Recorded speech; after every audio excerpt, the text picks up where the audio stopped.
प्रकाश पवार तोरसे बोलते.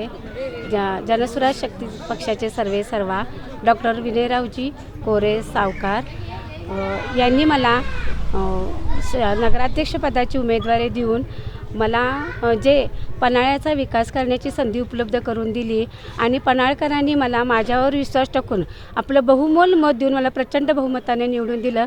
याबद्दल मी सर्वप्रथम डॉक्टर विनयरावजी कोरे सावकारांचे आणि सर्व पन्हाळवासियांचे आभार मानते.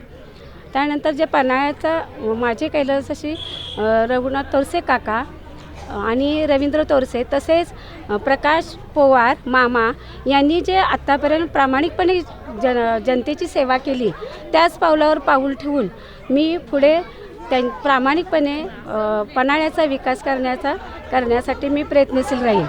आणि त्यात पहिला म्हणजे मी सर्वप्रथम पाण्याचा जो प्रश्न आहे तो हाती घेऊन आणि विजेचा जो प्रश्न आहे तो हाती घेऊन ते काम मी तडीस नेण्याचा प्रयत्न करेन.